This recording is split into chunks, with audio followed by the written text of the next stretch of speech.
À l'image du point levé par l'athlète Tommie Smith lors des Jeux Olympiques de Mexico 68, les années 60 aux États-Unis ont connu de nombreux mouvements de contestation. Le Black Panther Party, attiré par le nationalisme noir prôné par Malcolm X et la Nation of Islam, rédige un programme en vue d'éduquer sa communauté. I'm black and beautiful. What is your nationality? My nationality is Afro-American. What is freedom? Freedom is black power. Et d'affirmer fièrement sa culture afro-américaine. I got it. Watch me. I got it. Après l'exécution de Malcolm X, en 1965, le partisan de la protestation non violente, Martin Luther King, devient le seul leader capable de combattre la ségrégation raciale toujours présente au sein de la société américaine. Mais le 4 avril 1968, il est assassiné d'une balle dans le cou à Memphis. And that is that Martin Luther King was shot and was killed tonight, remember?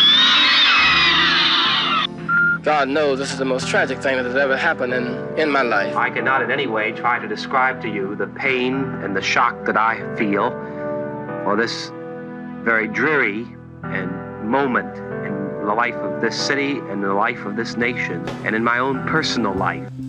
I have a dream. One day live in a nation where Ce drame a conduit à la désillusion de masse, et particulièrement pour les fidèles de la protestation non violente guidée par le docteur. Des émeutes explosent alors dans toutes les grandes villes du pays, rappelant des images de chaos de la guerre du Vietnam. I feel good. I knew that I would not. There must be some kind of way out of here. Say the joker to the thief. There's too much confusion. I can't get no relief.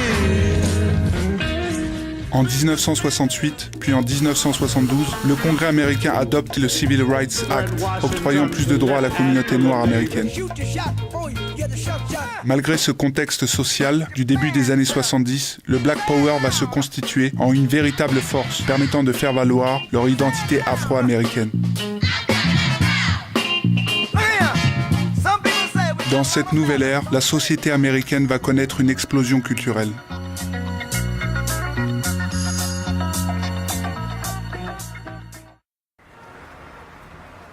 Les maisons de disques produisant la scène de la black music vont connaître un succès retentissant, tels que Stax Records, Atlantic Records ou bien le label le plus prolifique de son époque, la Motown. En 1971, l'émission de télévision présentée par Don Cornelius devient le premier programme américain de variété visant principalement le public noir. L'émission accueille des chanteurs populaires issus en majorité de la black music. La danse tient une grande place dans l'émission et contribue à sa popularité.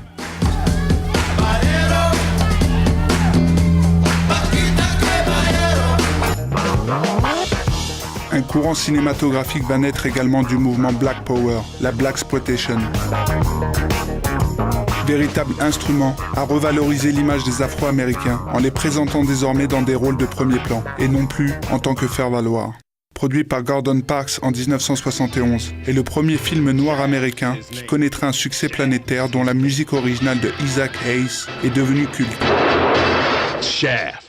La Blaxploitation reflète en images les aspirations et les difficultés rencontrées par les Noirs américains.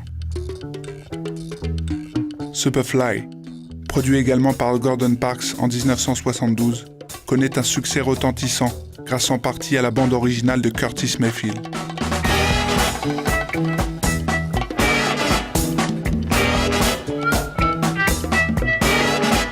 Quelques icônes du cinéma de Blaxploitation sont à signaler comme Jim Kelly, Rudy Ray Moore ou encore Pam Grier.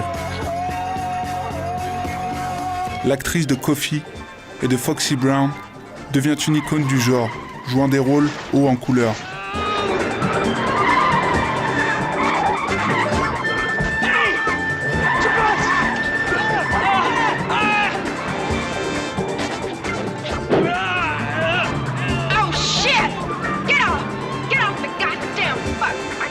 La Blaxploitation est venue bousculer les codes de la cinématographie.